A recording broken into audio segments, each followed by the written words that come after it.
All right, the majority leader in the Senate, Mitch McConnell, has canceled, good start, the first 2 weeks of the Senate's August recess, and he says he may vote on the bill next week. I'll believe it when I see it. Now, Senator Ted Cruz said that he will support the bill as long as it drives down the cost of premiums. That's key. So will that happen? Now, some of the key provisions and revisions to the release bill include billions of dollars to combat opioid addiction, additional funding for insurers covering a high-risk pool.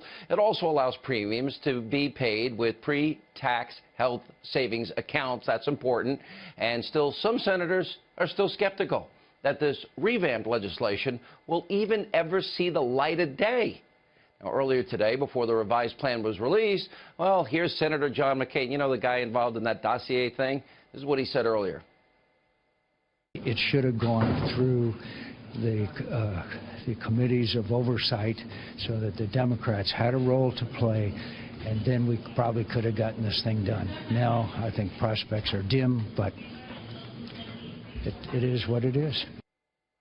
And Republican Senator Susan Collins went a step further and vowed not to support the bill. She tweeted out, still, deep cuts in Medicaid in the Senate bill. Will vote no on a motion to proceed. Ready to work with the GOP and Democratic colleagues to fix the flaws in the ACA.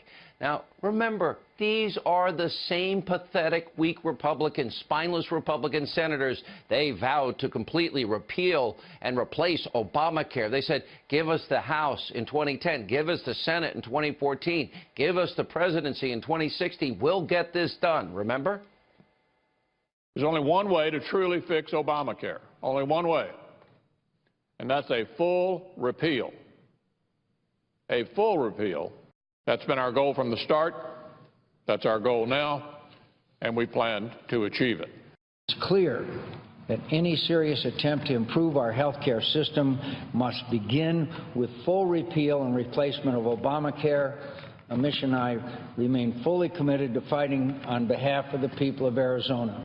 Repealing Obamacare's poorly crafted and misguided mandates and replacing the law with a fiscally responsible reform bill that contains costs and provides more choices is the best path forward.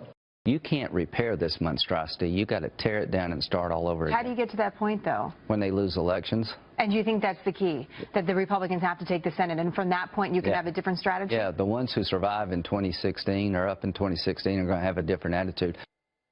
If you can't replace it, then do what you said. Repeal it. You have no excuses left. You have the House, the Senate, the presidency.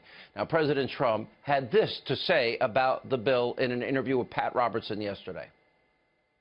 Number one, repeal and replace. I am sitting in the Oval Office with a pen in hand waiting for our senators to give it to me.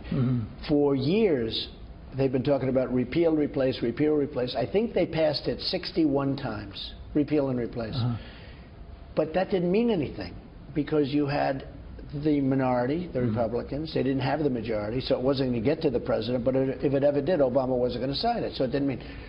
Now we have a president that's waiting to sign it. 61 times. I have a message for all of you in Washington. You know what? You cannot give up on repealing the, quote, Affordable Care Act. You made us a promise, the American people, for 7 years. You guaranteed you'd end Obamacare. You assured all of us you would develop a health care bill that actually worked for the American people. Stop your whinings, roll up your sleeves, get to work, put your egos aside, get it done. You were elected to lead, make tough decisions, get this thing over the finish line, and do it for the American people, and stop with the vacations. They didn't elect you to capitulate and whine and complain and fall down on your face. This is pathetic. Do your job.